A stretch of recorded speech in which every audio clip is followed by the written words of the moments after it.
Praise the Lord. ஆண்டவராகிய இயேசு கிறிஸ்துவின் நாமத்தில் உங்கள் அனைவருக்கும் இனிய புத்தாண்டு நல்வாழ்த்துக்களை தெரிவித்துக் கொள்கிறேன்.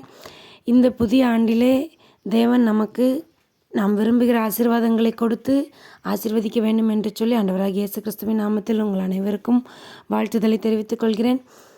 இந்த ஆண்டு நமக்கு ஆசீர்வாதத்தின் ஆண்டாக அமையும். நாம் வேண்டிக் கொள்ளுகிற வேண்டுதல்களுக்கு எல்லாவற்றிற்கும் தேவன் பதில் தருவார். அதற்கு நாம் எப்படிப்பட்டவர்களாய் இருக்க வேண்டும் என்று சொல்லி இன்றைக்கு ஒரு காரியத்தை நாம் பார்ப்போம். நாம் பாக்கியவான்களாய் இருக்க வேண்டும். ஒரு ஆசீர்வாதம் நமக்கு கிடைக்க வேண்டும் என்று சொன்னால் அந்த ஆசீர்வாதத்தை பெற்றுக்கொள்கிறதற்கு நாம் பாக்கியவான்களாய் இருக்க வேண்டும். சங்கீதம் 1வது அதிகாரம் 2வது வசனம் இப்படியாக கூறுகிறது, கர்த்தருடைய வேதத்தில் பிரியமாயிருந்து இரவும் பகலும் அவருடைய வேதத்தில் தியானமாக இருக்கிற மனுஷன் பாக்கியவான். ஆமேன்.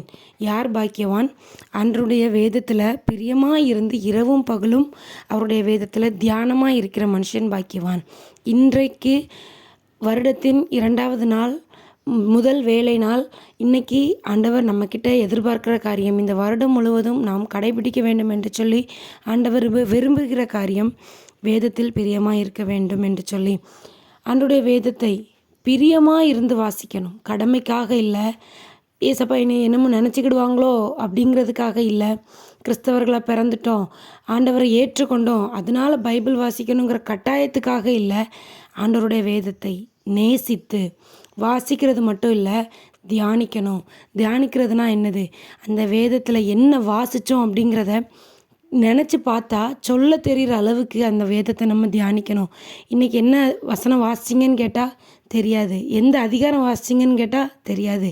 ஏதோ அவசரத்தில் எடுத்தேன், திருப்பினதில் வந்ததில் ஒரு 4 வசனத்தை வாசித்தேன், வந்துட்டேன் அப்படின்னு பதில் சொல்கிறவர்களாக இருக்கிறோமா? ஆண்டவர் நம்மக்கிட்ட எதிர்பார்க்கிறார், வேதத்தை தியானிக்க வேண்டும். அப்படி தியானித்தால்தான் நாம் வாசிக்கிற வசனம் நம்முடைய இருதயத்திற்குள்ளாக செல்லும் பொழுதுதான் அதை நம்முடைய வாழ்க்கையில நம்ம செயல்படுத்த முடியும்.